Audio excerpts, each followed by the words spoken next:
We're going to start. Thank you all for being here.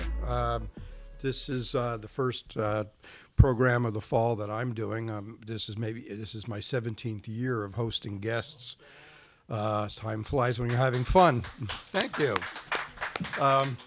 And I'm going to have one also in November. I'm going to have a political writer here who will help talk about our fabulous political climate as we head into the 2024 election. So, exciting and groaning and everything else we can come up with. Anyway, my name is Dick Polman, for those of you who have not been here before. And I want to thank, as always, our good friends at the Writers House here and in the Povich journalism program for making these events possible and for giving us lunch. And without further ado, I want to introduce our guest, and we have a lot to talk about today. He's a longtime prof at the Columbia University Graduate School of Journalism. He has a New York Times pedigree. He's the author of 10 books. The latest one, of course, and the reason we're here today is out for sale out there in the lobby. So please welcome Sam Freedman. Coming here hard on his event from last night at the Philadelphia Free Library. So I want to just ask, the most amazing thing about the book, as I was reading it this week, is that Hubert Humphrey, who may be a name that's not familiar with some of the younger folks in this room, I thought it was pretty remarkable, this notion that 75 years ago, at the Democratic Convention, which was held not far from here in a building that's since been absorbed by Penn Medicine, that site has, said that we should have no hedging and no compromise. We should have that out of, to quote him, a conscience and morality. We should have civil rights as a fundamental plank in the Democratic Party at a time when, as I learned from the book, 82% of people in a Gallup poll in 1948 opposed a civil rights agenda which would have included outlawing lynching and would have which featured ending segregation in interstate travel. 82% were opposed to that, and so young Hubert Humphrey got up at the convention and spoke for a minority plank, which ultimately did pass, in favor of civil rights. So an amazingly courageous thing at that time. So I wanted to ask you, Sam, is this what sort of propelled you to want to do this kind of book in the first place? Well, let me just start, Dick, by thanking you and everyone at Kelly Writers House and at Penn for having me. It's a real honor to be here with you and in this place. I had known over many years about Humphrey's civil rights speech, and I sort of passively appreciated the fact that it was very important in the civil rights saga. But to be honest, what really threw me into action was hearing a friend of mine, the congressional historian Julian Zelizer, talk about it. Julian had written a book called The Fierce Urgency of Now, which was about LBJ and the people in Congress who Julian pays a lot of attention to, pushing through Great Society legislation. So this is January 2015, and my wife and I go to Julian's book launch event, which consisted of him being in a public conversation like this with John Alter, and then it goes to Q&A at the end. And my wife, who had lived in Minneapolis for about 25 years during her first marriage, being a good Minnesotan, in the Q&A part, asked her Q, which was, what was Humphrey's role in the moving forward on the Great Society bills, which, if you don't know that phrase, this was LBJ's effort to extend the social safety net of the New Deal and included things like Medicare, for instance. In any case, in the course of answering that question, Julian mentioned the 48 speech and what a landmark it was and how underappreciated it was. And something about hearing it from him really made the light bulb go off for me. Again, I'd known about this before, but it ratified it somehow. And that night, and I was in the process of looking for a next book, and actually I've written a lot about civil rights. I come back to civil rights and race often in my work. And I, for years, been thinking about a book set in the immediate post-World War II period, because I did feel there are all these books about World War II, deservedly. There are all these books about the civil rights movement as people somewhat erroneously think it begins in the mid-50s with Brown versus Board of Ed and Dr. King and Rosa Parks and Montgomery bus boycott. But this period right after World War II seemed like terra incognita, relatively speaking. And so all of a sudden, it all came together. Here's the book, here's the time period. And so I did what you do in a time like that. The next morning, I emailed Julian and said, look, the light bulb went off for me when you said that, but if you're going to do this book, we're friends. I would never do it. And he said, oh, no, I'm busy doing this book about Newt Gingrich and Jim Wright. Never have been so thankful for Newt Gingrich. And then I looked at both Amazon and at the Library of Congress catalog to make sure there was no similar book.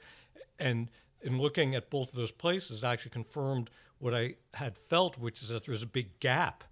And so that gave me the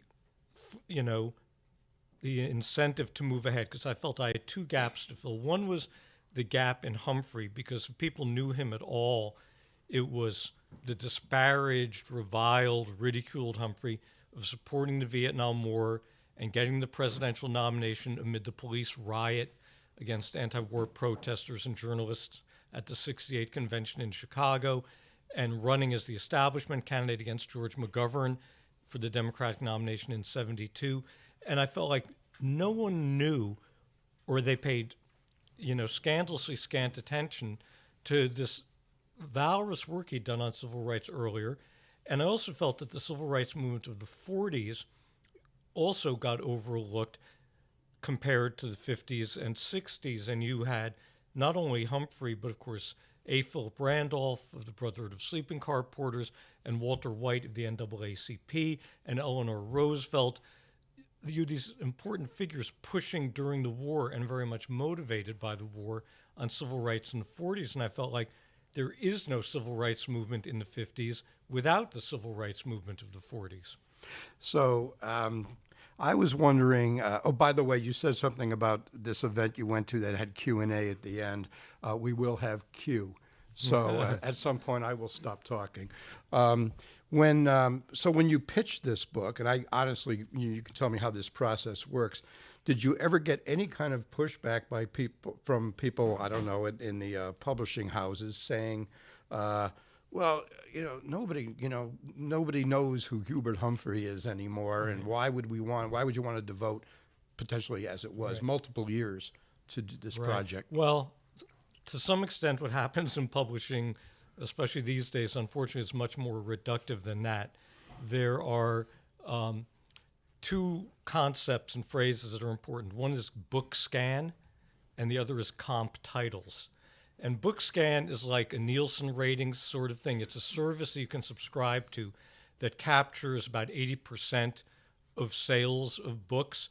And the shorthand in a lot of publishing houses is when you get an author like me, you look at the book scan numbers for that author on previous books.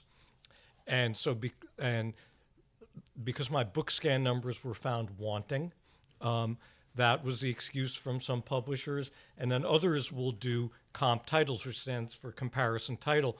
So like one publisher said, well, we published Todd Purdum's book about the 1964 civil rights book, and that didn't sell well, so we're not going to make an offer on Sam's book.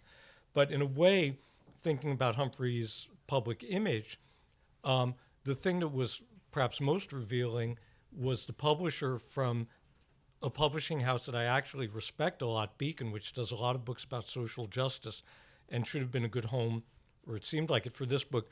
The now retired publisher there, Helene Atwan, said to my agent, well, I just finished watching George H.W. Bush's funeral, and I hated George H.W. Bush, and I hated Humphrey too, because of Vietnam, and that was her reason for not offering on the book. So we run into some of that too, but a lot of it was just pure bottom line concerns. And to be honest, and I was just very, very fortunate that a wonderful editor named Tim Bent at Oxford, because my longtime editor at Simon & Schuster, Alice Mayhew, was declining, and and died actually during the years I was working on this book. Tim was interested, and an editor at University of Chicago Press was interested. So fortunately, there are some people who saw the possibilities here. Yeah, well, one of the things that I got really quickly from the book was the irony, the sad irony in a way, that, and you have a picture in the book that shows this, that after he gave that seminal civil rights speech and he returns home to Minneapolis, and he was mayor at the time, young mayor, there's a picture of him being carried on the shoulders of young people, you know, like through the crowd, like he had just hit a game-winning homer or something, that kind of picture. And then I'm thinking 20 years later, young people are chanting "Dump the Hump" Right. when he ran for president, and how that must have just, I don't know, broken his heart in some respects. I think there are two things to be said about that. One is he does not deserve a free pass on Vietnam, and he didn't give himself a free pass on Vietnam. Before he died in early 1978, at the painfully young age of 66, he acknowledged that it had been his most grievous mistake in his entire political career had been to support the war, and that is part of holding him accountable. But I have no doubt that it did break his heart to have been a hero to many young people and a hero to liberals, and to feel like the people who'd been most devoted to him, with the exception, as David Stone reminded last night, black voters always did remember what he had done, and black voters stuck with him despite Vietnam, because he had been that really rare, just white man, and he'd been on civil rights much earlier than other white people, including LBJ. But there's no question that that experience of being heckled and mocked stung, because he had been a young person himself. He had been a hero to young liberals in the late 40s and really on through the 50s and even the early 60s, with his role in things like the Peace Corps. I mean, there's such an American dream aspect to his life in a sense, because, you know, he came from, if you didn't know this, you know, the prairies, you know, the South Dakota prairies originally. His father was he had to help run his father's pharmacy. He really didn't have any money. He was always in debt. Then he goes to Washington on a visit, and he's totally inspired by watching a Senate debate. And, you know, I was writing letters to, which you had access to, and I'm going to get to a question about this, writing letters to Muriel, his young wife, about how, you know, just fired him up. He wants to do something really consequential with his life. Sets up the question about the letters. You know, one of the things that really animates the narrative is the letters that he had with his family, and you had access to those letters. Can you, obviously that's important for someone doing the kind of project that you were doing. How did that happen? How did that come to pass? Right, great question. Well, there are two tranches of Humphrey archival materials at the State Historical Society in St. Paul, Minnesota, and one tranche are his public papers. So anybody can go in there and request and read his vice presidential papers or his Senate papers or his mayoral papers. And I read all of his mayoral papers, and I read some of his correspondence as senator and vice president, because I found people from early in his life in touch with him then. But the most interesting papers, I think, are the tranche of personal and family papers. And to have access to those, you need permission of his son, Skip Humphrey, officially Hubert Humphrey III, but from childhood on, his nickname was Skip. And Skip is the executor of the Humphrey estate. And so I was just very fortunate that when I went out to Minneapolis on the first research trip out there in June of 2015 and took Skip out to breakfast and told him what I was doing, that he agreed to give me permission to work in the family papers and personal papers right away. And that just opened up this incredible resource, because you have to remember, not only to my good fortune, Hubert Humphrey happened to be a pack rat, but also in the period when he was alive, no email, very few telephones, you know, so obviously no social media, and mail delivery was 2 and occasionally 3 times a day. And so it's not just that people wrote letters and postcards, but they did multiple ones. And so there are these periods of correspondence between Hubert and Muriel Buck, her maiden name, his girlfriend, later his wife, in which they're in writing back and forth multiple times every single day. And one of those periods that's most moving is the summer of 1935. So just to give you context, Hubert Humphrey's family had been one of the most prosperous families in their little town of Dolan, South Dakota. They had a drugstore. They owned the nicest house in town. It was a house that was so, extravagant by the standards of a little town like Dolan that 1,000 miles from any ocean, they had a widow's walk. And then in the 20s, the Dakotas plunge into the depression before the rest of the country because crop prices plummet. And the Humphreys lose their home. They ultimately lose their drugstore. Then the depression itself hits and the dust storms arrive.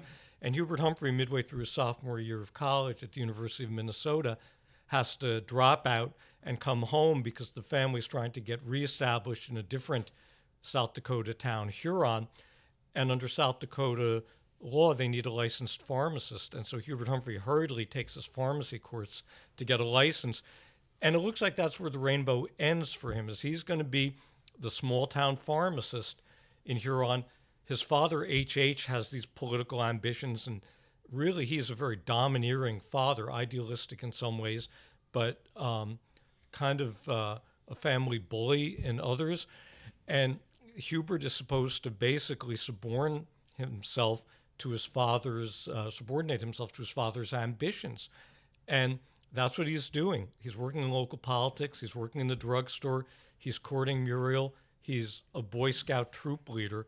And in the summer of 1935, there's supposed to be the first Boy Scout jamboree ever nationally in Washington, D.C., and Hubert Humphrey plans to go to it. And then there's a polio outbreak, and the jamboree is canceled for obvious reasons. And Hubert Humphrey decides, I'm going to go to D.C. anyway, because he's never been there, and his chronologically younger but influentially older sister Frances had put herself through GWU and been discovered by Eleanor Roosevelt as a young social worker. And Frances is living there, and they have an uncle who works for the ag department. So Hubert comes there, and there's a series of letters back and forth between him and Muriel. He's just gobsmacked by going to the Smithsonian and listening to debates in the well of the Senate and walking up the steps of the Capitol and going to, the Lincoln Memorial. And he's writing to Muriel and saying, I know you think this is crazy, but I feel like this is what I should do with my life, that I feel like I should be in Congress. And she writes back to him and says, you're not crazy. Your dream is my dream. But what she goes on to tell him later when he's back in South Dakota and is back under his father's thumb, he's a too loyal son, she says to him, you've got to leave your father. He can get another pharmacist, but if you can't extricate yourself, you will never have your dream. And it's at her urging that he goes back to the University of Minnesota, by now at age 25, to finish up his bachelor's degree. And so that trip to D.C. and her response to it is decisive in him having a career in public life at all. So what in terms of another aspect of his backstory that's so important, someone here might reasonably ask the question, why him? Why was he so sensitized to issues of racism and, by the way, also anti-Semitism, coming from his Protestant background in that part of the world? Right. Why him and not any number of other people? There were some formative experiences, and maybe you can share one or two absolutely. of those. I mean, by geography and demography, he'd be the least likely person in the world to devote his public life to advocating for and with, as a partner, blacks and Jews. Because Dolan is almost entirely Protestant, mostly Lutheran, Scandinavian, Northern European, British Isles. What passes for a minority out there is a town of French-Canadian Catholics about 10 miles away, and they're considered so alien that the Ku Klux Klan periodically burns crosses outside their little town just to keep them in their place. But Humphrey's father, for all his flaws, is idealistic in many ways. He's a liberal Democrat in a town of conservative Republicans. He's a proud agnostic in a town where people at least make a show of going to church to be socially included. And that affects Hubert Humphrey. He's also, by the way, affected by his friendship with the son of the Methodist minister in town. And the two of them together are caught up in what's called the social gospel, which was a strain of Protestant belief that, like the fundamentalists, believed in the inerrancy of the text, but unlike them, weren't obsessed with purity issues like abstinence from alcohol and sexual propriety. The social gospel said you've got to create the kingdom of God on earth. And the way you do it is by doing things like working for the rights of organized labor and working on behalf of civil rights and reaching out to people in other faith streams.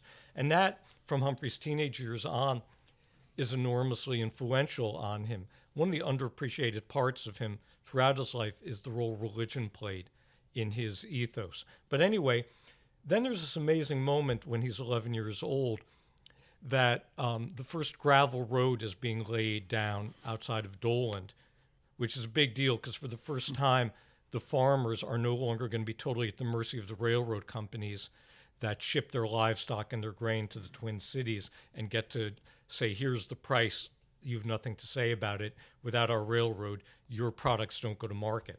So the road's coming and everyone's all excited. And the graveling crew is a crew of a black-owned company from Omaha, Nebraska. And Humphrey, I think, following his father's example of being open-minded and interested in everybody, goes out as an 11-year-old 3 miles outside of town and makes friends with the road crew. And they are really smitten with him. And for this whole week, they're still doing the job. You know, he's hanging out with them on the job. On Saturday night when they come into town with their week's pay, they, buy the newspapers he peddles as his side hustles that'll have some money that he made. They take him to the pool hall, which in a dry town is as transgressive as it gets. And Humphrey remembers this 40 years later when he's dictating the tapes that will be the basis of his autobiography. And I don't think that experience, makes it a given that you're going to be a civil rights advocate. If only it was that easy, we'd have more of them. But it does tell you something about Humphrey's temperament. And what it does, I think, anticipate is the most important year of his life, which is 1939-40 academic year. He's finally gotten his bachelor's degree at age 27. He's married. He has a baby daughter named Nancy. And he wants to go to grad school, but he and Muriel are living, completely hand to mouth. And she usually had office jobs. Now she can't even do that because she's a little baby at home. So they get this offer from LSU, Louisiana State, down in Baton Rouge, of a $400 a year graduate assistantship, which if you convert $39 to $23 is probably a couple $1,000s, so not insignificant. And they need that money. So they go to LSU, and this is Humphrey's first trip into the, Jim Crow South. It's really the first time he's been below the Mason-Dixon line into the former Confederacy in his entire life.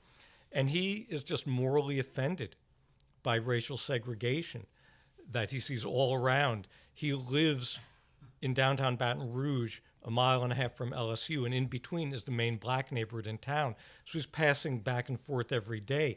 And he and Muriel, as poor as they are, have a black housekeeper named Maggie, they never remember her last name, who talks about her stories of black life. They're hearing it firsthand.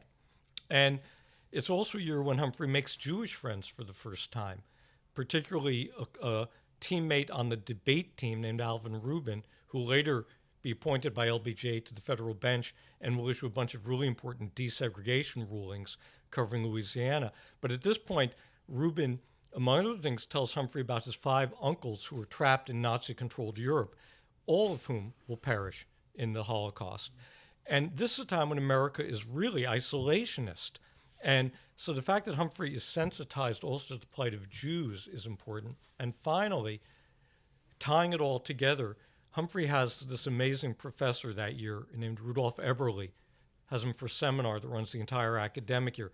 Eberly is a 1/8 Jewish, anti-Nazi, sociologist who in the early 1930s, confounded and distressed by the rapid rise of the Nazis in what he thought was this Enlightenment country, starts doing field work to answer the question, how did this happen? And between the subject of his scholarship and the fact that under Nazi law he has to reveal his 1/8 Jewish bloodline, he's stripped of his position at the University of Kiel. He's forced into exile penniless, and he's scrambling with his wife and their 3 little kids to find a job, and ends up at LSU. And in his class that Humphrey takes, Eberle, first of all, talks about his research, which LSU University Press does publish in English, to its credit. He talks about his family's firsthand experience of exile and dispossession and life as refugees. And then he explicitly says that the experience of Jews in Nazi Germany is the parallel to the experience of blacks in the Jim Crow South. And that really connects all the dots for Humphrey. And then just to top it all off, he throws down a gauntlet, Eberle does, to his students that Humphrey will remember decades later when he's writing a letter to Eberle on Eberle's 80th birthday, which I found in the archives. And Eberle points to the 12 students in his seminar and says, if we were in Germany, maybe 2 of you would stand up to the Nazis. Because part of what Eberle had seen was the complacency and cowardice of people who thought of themselves as decent, but when it came to crunch time, were not going to put their own standing at risk. And Humphrey remembers that, and that's kind of his mission statement when, after his year at LSU, he goes back up to Minneapolis to begin what will be his public life. And then at some point, as he's continuing on this path, there's actually, in the book, I didn't know about this, there's an assassination attempt where he's coming in the front door of his house and a bullet whizzes right past him as he's walking. 3 bullets. 3 bullets, and Muriel's right there as it's happening. But he didn't back down. I mean, I think there was so much, there's a lot of stuff in the book, I think, for me, that kind of resonates with today, dare I say, which, makes it feel almost contemporary. Some of the stuff he was talking about, fascism, I mean, there's one thing he says in there, how he says, that democracy needs to defeat, quote unquote, the very idea, quote unquote, of fascism, lest it, quote, infect our lives until we have lost the faith of a free people. One other thing that resonates, and then we're actually going to go to audience questions in just a minute, is, we read the news today about how, the Democrats are like really upset with the incumbent president, and they think he's going to lose. They're worried he's going to lose. They're all freaked out. It's all in the news. They want him replaced as fast as possible from the ticket. There's calls to impeach him and stuff like that. We're talking about here about Harry Truman, right? And 1948. And I don't know whether any of that. If you are, you kept your narrative. You're just talking about your historic narrative there, but surely you kind of figure that the reader is going to sort of get a lot of these messages between the lines. Right. Well, let me first just explain the reference Dick made to the assassination attempt. So that's in 1947, by which time Humphrey's become mayor of Minneapolis, which is notorious for its entrenched racism and anti-Semitism. And he takes it on and is moving forward on this really bold civil rights program, which of course runs into great opposition in a city that had been a welcoming base for the Silver Shirts, the pro-Nazi group of the 30s, that had been a welcoming base for Gerald L.K. Smith, sort of the Donald Trump figure of that time, founder of the America First Party. And one of Smith's followers is so incensed at what Humphrey has done that he waits in hiding outside Humphrey's house one night and tries to gun him down. That man, Maynard Orlando Nelson, will later turn up associated with the American Nazi Party in Chicago, by the way. So that's where that fits in. And Humphrey's work in Minneapolis is what gives him the cred and the visibility to be the spokesman for civil rights at the 1948 convention here. But in terms of your question about the present day, I totally agree with you. I started this book, as I mentioned, in 2015. Barack Obama was coming to the end of his second term. Marriage equality was about to be declared a constitutional right by the Supreme Court. And I thought I was filling, as I said before, a historical gap and a biographical gap, and that was plenty to keep this particular author happy. And then November 2016 happens, and I realize I'm writing current events. And the fact that in this book I really, very akin to what Rachel Maddow has done in her excellent podcast Ultra, I was able to track the fact that there was this strain of right-wing extremism and religious hatred and racial hatred that's been in this country for a long time. And even during World War II, right?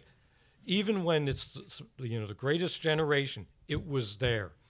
And even as the Holocaust's horrors were being revealed in 1945 by newsreels and by articles in English by American writers, these sentiments were there, in Minneapolis, Jewish kids were being beaten and driven off the road and pushed through plate glass windows at that exact time. And Humphrey taking that on was part of what won him the mayoralty. So what I have felt very much, Dick, is that Humphrey and his allies, again, Randolph, Walter White, Eleanor Roosevelt, people like that, were fighting the same fight we're in now.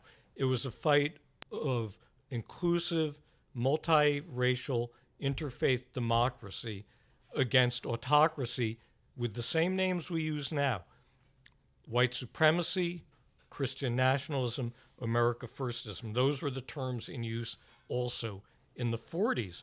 And the fact that we're fighting the same battle now does raise a question which I wrestle with in my epilogue, which is, does this mean Humphrey failed? Does it mean that nothing was accomplished when he got the Democratic Party to endorse civil rights in 1948? Does it mean nothing was accomplished when he and Lyndon Johnson and Martin Luther King and the mass movement, pushed through the Civil Rights Act and the Voting Rights Act and the Fair Housing Act? Was that just empty? And I don't think so. But I think what it does reveal is that there are these cycles in American history. And the cycles are oppression, resistance, emancipation, progress, and backlash.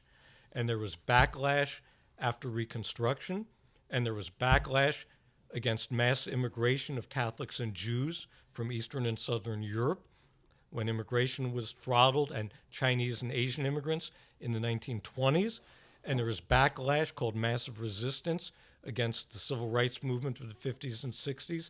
And there's backlash, and I guess I should have seen it coming, against the Obama coalition and marriage equality and the rise of gay rights, among other things, in our current decade. It doesn't mean no progress was made. It doesn't mean the previous battles were lost, but it means that you can't be complacent and think the battle's won forever. That because there will always be backlash, you have to be ready to be a Hubert Humphreyist politics of joy, phrase that was by both Al Smith and him, happy warrior, to go back to the barricades again. That's a good tee up for questions from you all, although you don't have to necessarily follow on from what Sam just said. Who's got questions?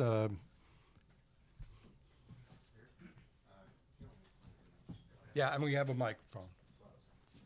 Just quickly, but to pick up the political story, Dick, that you alluded to.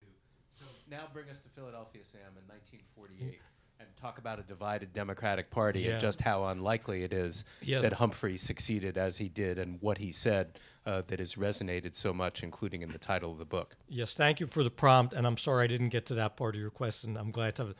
So, right, in 1948, the Democrats are here both furious and glum because hardly anyone in the party wants to renominate Harry Truman. They're sure he's going to lose. They're looking for anybody. In fighting, they had this thing called the Bum of the Month Club, where you just at any opponent.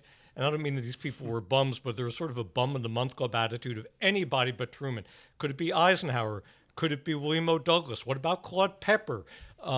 And no one wanted to do that. So they're stuck with Truman. But the big issue of the convention right here at the former convention hall on the river is, what's the party stance going to be on civil rights? Because Truman, although he had at points in his presidency moved forward very boldly on civil rights, had then essentially disowned and disavowed his own civil rights program because he had decided that, like FDR, he needed the Southern segregationist wing of the party to win. And so you have the superheated convention at which you have Truman, telling his floor managers, pallid, vague, equivocal civil rights plank, so we keep the Southerners in the tent. You have the Dixiecrat Southerners saying, if there's a word on civil rights, we're bolting. In fact, they had train cars already here waiting to take them to Birmingham, Alabama. We're bolting. We're going to nominate our own candidate. And the purpose of that is to deprive Truman, and also Tom Dewey for that matter, of enough electoral votes to win. And this is shades of 2020. We're going to make sure the presidential election goes to the House of Representatives, and the most racist people in the House are going to be the pivotal votes. Those people like John Rankin of Mississippi, are going to choose the next president. And then you have A. Philip Randolph literally outside Convention Hall leading protest marches every day of the convention as part of his campaign, urging black young men not to register for the draft and not to call up if they're served, because even after defeating fascism, Harry Truman won't desegregate the American army, which is just a monumental hypocrisy. And then here's Humphrey and the insurgent liberals, with also some important support from big city political bosses who had big black voting publics, like Dave Lawrence, who was the mayor of Pittsburgh, to put a Pennsylvania spin on it all. And they, both for moral reasons and practical ones, realized we just can't have the internal contradiction and the moral contradiction of being a liberal party that also tolerates segregation. And that's the battle that happens right here at the Convention Hall. And it's one that incredibly Humphrey and his allies win. And incredible not only because it's over and against Truman's wishes, but incredible because there are 1,500 delegates, including the alternates. You need to win a majority of delegates. Of those 1,500, exactly 17 are black. So it's not like there's a constituency of black delegates who you can start to build outward from. You have to take a bunch of white guys, and there are very few women. So you have to take a bunch of white men and persuade them to support civil rights, even when the president has told them don't go there. So it's really an astonishing triumph, and it's an immediately important one because 2 weeks after, it forces Harry Truman to run as a civil rights candidate. 2 weeks after the convention, he desegregates the military and desegregates the federal workforce. The last weekend before the election in November, he becomes the first presidential candidate on a major party to give a campaign speech in Harlem, the symbolic capital of Black America. And the reason he defeats Dewey is a surge of black voters. His electoral college margin comes from 3 states, California, Ohio, and Michigan. And he wins them all for only one reason, because of a surge of black voters. If he had not run as a civil rights candidate, he would have lost. So this is a classic example of, okay, so he was going to do the right thing, but he also saw the political calculus and where he could put the votes from. Well, I mean, he the two didn't. go He together, was right? forced to. He was forced to see the electoral math. I mean, what's interesting is that people in the NAACP had been crunching numbers for months before and trying to persuade Truman that you should, for your own pragmatic reasons, stick with your civil rights program. But Truman, reverted back again to the FDR, playbook. And it was only when he had no choice but to do so that he ran on civil rights. Well, he came from a long way back, because I love this stat from the book. In the summer of 48, he's good running against Dewey, of course. Summer of 48, the Roper poll had him down 24 points to Dewey, 52 to 28. So, right. And also, it was a 4-way election. You also had Henry Wallace of the Progressive Party, who was, contemptible on kind of appeasing Stalinism, but admirable beyond words on his stance on civil rights. And a lot of black voters would have voted for Henry Wallace had Truman not come out the way he did. One of Humphrey's great allies and friends was the black newspaper publisher in Minneapolis, Cecil Newman. And Cecil Newman was running regular polls of the black vote in Minnesota all through the spring and summer. And until Truman gave that speech, by a whopping margin, Henry Wallace was getting the black vote. So, question, I think you, sir, and then. Yes, could you talk a little bit about Humphrey's liberal anti-communism? Because I think that's misunderstood in terms of what the position he ultimately took in Vietnam. Yeah, it's a great question. I mean,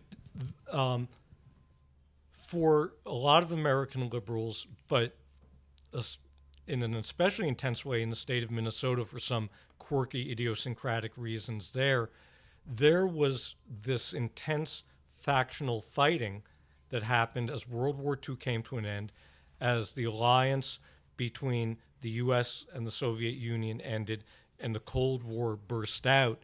And on issues like the Marshall Plan, there was a really deep divide that opened up between Popular Front liberals and anti-communist liberals. And it really came down to things like, should we trust Joseph Stalin to be a peaceful partner in the world and to let countries, in Europe, including countries like France and Italy, to say nothing of West Germany, choose their own political path? Or do we think that he's not trustworthy based on what's already happened in countries like Czechoslovakia, and that there'll be a subversion of any choice other than having a communist regime?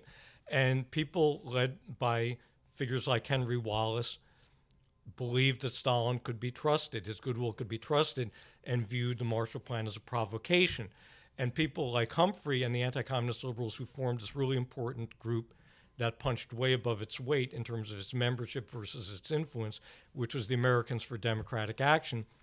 The ADA, which included people like Humphrey, Reinhold Niebuhr, the great theologian, Eleanor Roosevelt, the journalist James Wetzler, A. Philip Randolph, Walter Reuther of the United Auto Workers, they didn't trust Stalin to follow his better angels. They felt that rebuilding Western Europe was vital, because if it remained impoverished and physically broken, it would be an opportunity for communists to come to power. And that was the huge fight within the liberal movement after the war. And I won't go down this rabbit hole, but suffice it to say that in Minnesota, it was particularly bitterly fought for the allegiance of its Democrat Farmer Labor Party. And Humphrey, coming out of those battles, was a firm believer in the Cold War. He was a firm believer in the Vietnam years, in the domino theory. He later came to realize what a mistake that had been. But, people who are indignant to this day about Humphrey having supported the war for as long as he did, forget that it's not like he was the only liberal who made that mistake. Bayard Rustin supported the Vietnam War.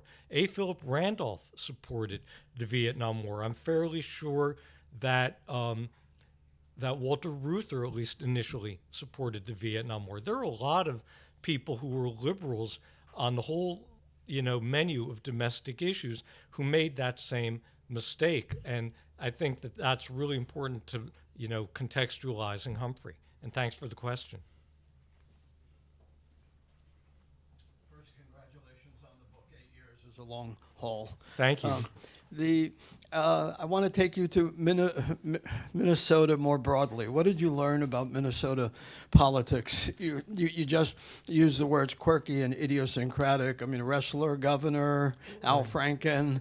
Right. You have a senior advisor in your wife, I guess, about Minnesota. Yes. Can you say about Minnesota politics? Well, Why is it so strange? Well, the first thing I want to say, going back into the period I've written about, but it has applicability today, is that the idea of this blue, at least Minneapolis is this very blue city, and the state is trending bluer, and the concept of what they call Minnesota nice, that none of that stuff is really true. And that Minnesota, Minneapolis, from the turn of the century up till Humphrey becomes mayor in 1945, is a deeply and unapologetically racist and anti-Semitic city. It's a city where a black World War I veteran, when he tries to move into a middle-class Scandinavian Protestant neighborhood in 1931, has his house surrounded night after night after night by thousands of white people, vigilantes who are proud of what they're doing. In the photographs of them besieging the house, they're wearing their fedoras and their nice dresses and their coats and ties.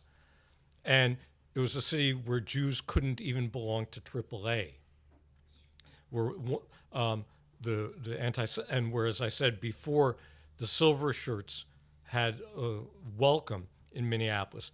The dean of students at the University of Minnesota in the 1930s barred black students from living in dorms, reported on Jewish students to a right-wing political investigator on the assumption that a Jew had to be a Bolshevik.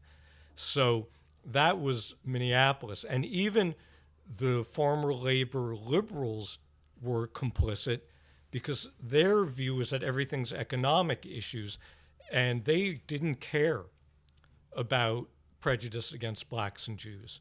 They didn't want blacks in most of their labor unions. So it was, so that's the reality. And it's not that Minneapolis hasn't become very, very blue in its politics to this day. And in fact, you know, in certain ways, it's become so performatively progressive that your eyes roll. You know, when you know, the council members were calling, you know, in the wake of George Floyd's murder for defunding the police, and the black community in North Minneapolis was saying, like, hey, wait a second, we don't want less police, we want good police, which is a different thing.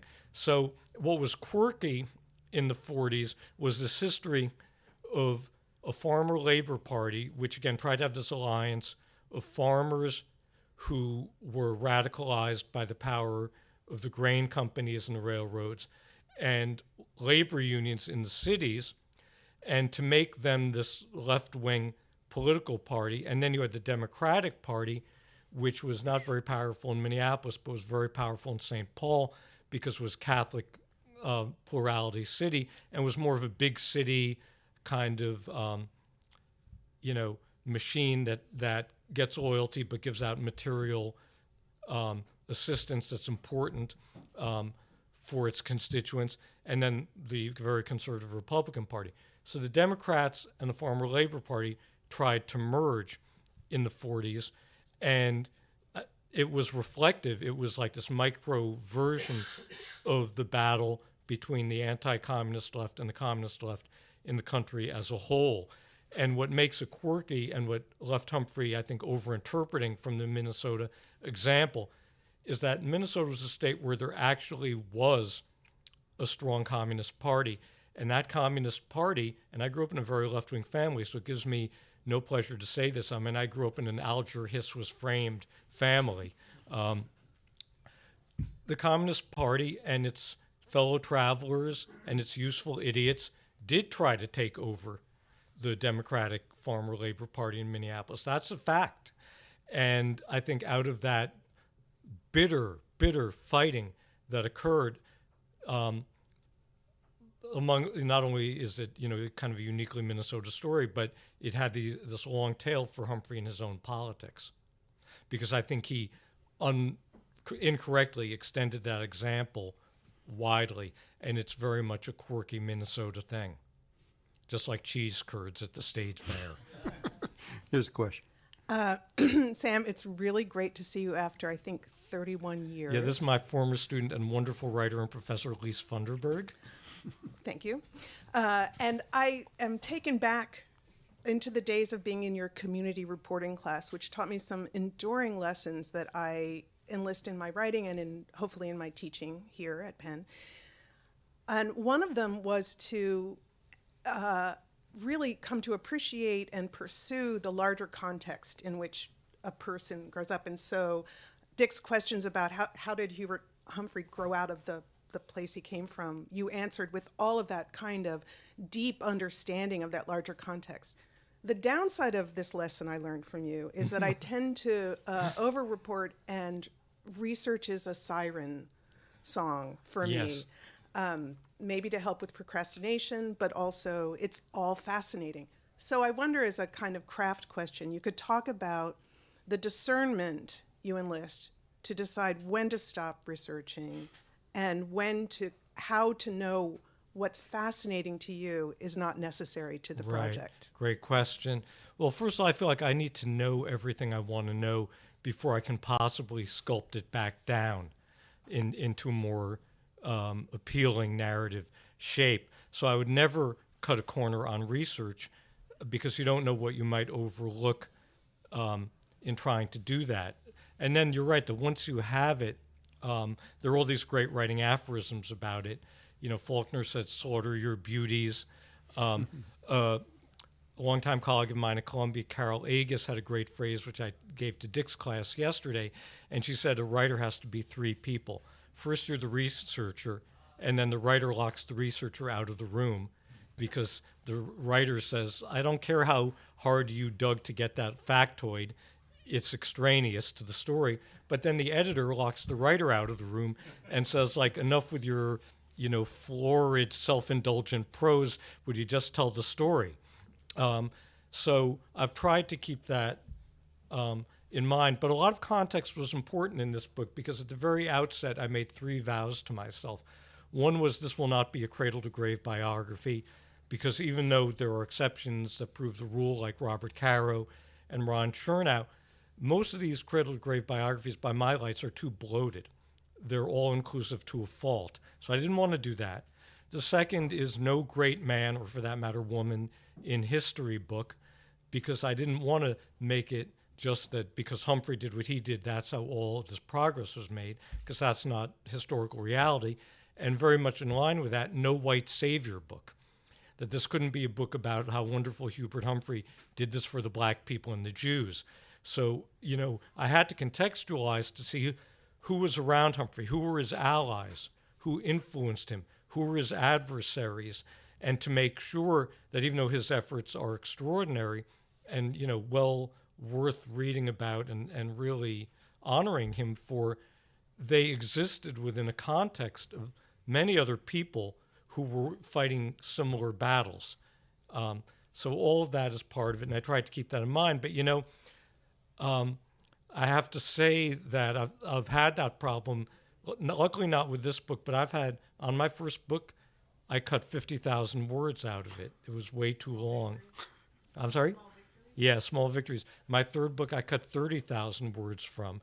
And I think I've sort of learned my lesson since then, but I try really hard not to overdo it. But I knew I was taking risks. Like when I was writing this book and going into great detail about Minneapolis's history,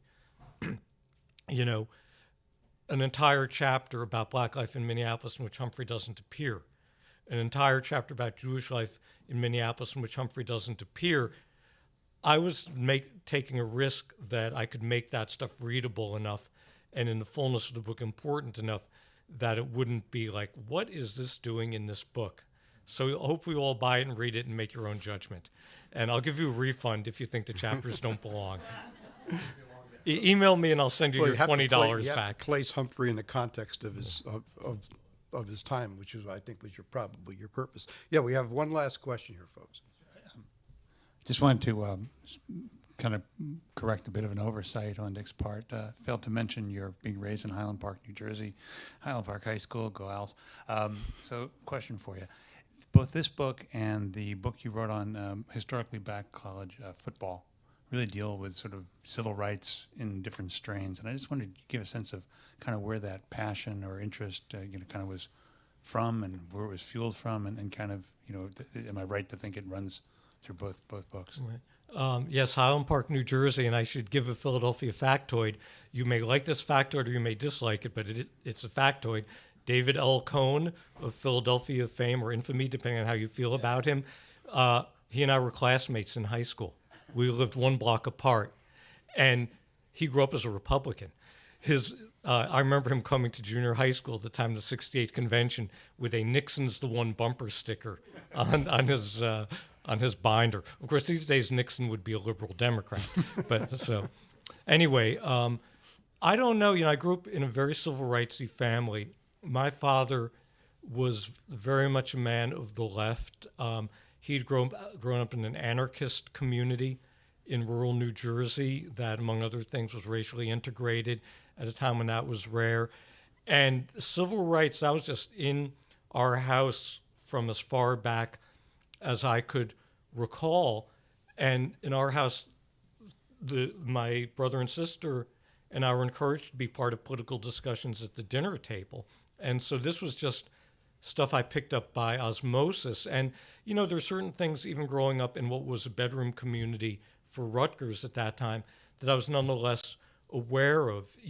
I could tell in like our little town that there was one section of town where all the black families lived, including many who were middle-class families who certainly could have afforded, a house elsewhere. It was known that this one part of the South Side was the black section and that no black family could rent in the other part of the South Side, which is mostly rentals. No black family had ever bought a home on the North Side.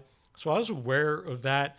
I remember we belonged to a swimming pool in New Brunswick, the next town over, which was, a racially mixed town.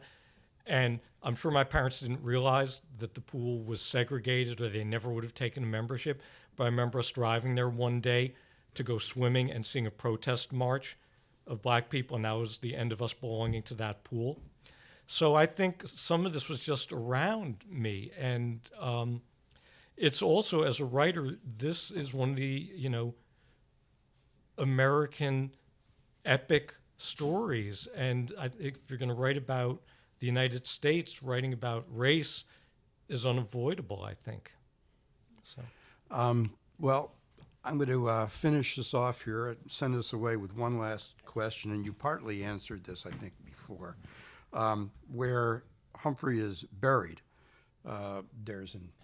some of what he has said in the past is etched there on a wall, and there's one particular line where it says, quoting him, "I remain an optimist with joy, without apology, about this country and the American experiment in democracy."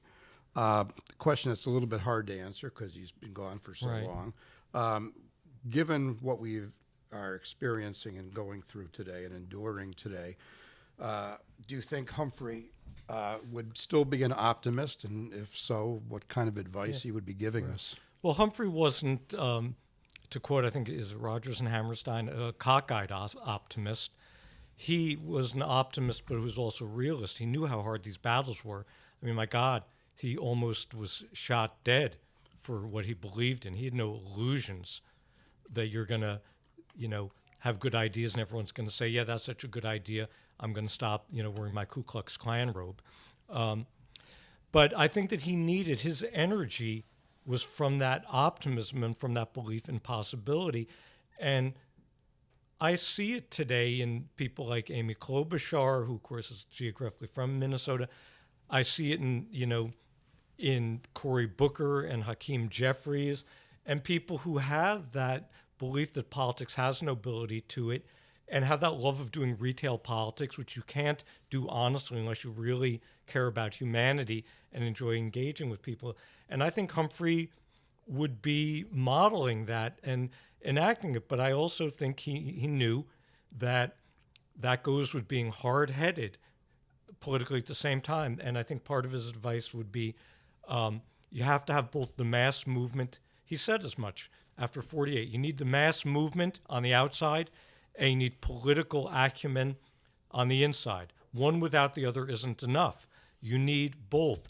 And he also, I think, would urge coalition building. And when he did his civil rights work in Minneapolis, he was brilliant at taking people who were foes in other parts of civic life there, labor and management people, Jews, Catholics and Protestants, whites and blacks, men and women, and intellectuals and blue-collar workers, and getting them in these, as he called them, citizens' committees to push for civil rights, to push for police reform. And basically his operating principle was, I don't care what you disagree on outside of here. If you're all in agreement that we need police reform, if you're all in agreement that we need a fair employment law, then let's work on that together. And I think that he would bring that sensibility absolutely to our battle for democracy right now. And I think that, I think he'd be really heartened by the Liz Cheneys, and the Charlie Sykeses, and the Mitt Romneys, who now will be probably even more of an ever-Trumper, people who we would disagree with on many things, but on the issue of the day, which, to quote a friend of mine from Israel who was saying this about the battle in Israel now, he said it's not liberal versus conservative, it's liberal versus illiberal in the sense of small d democracy. And I think Humphrey would be very active in working with those coalitions.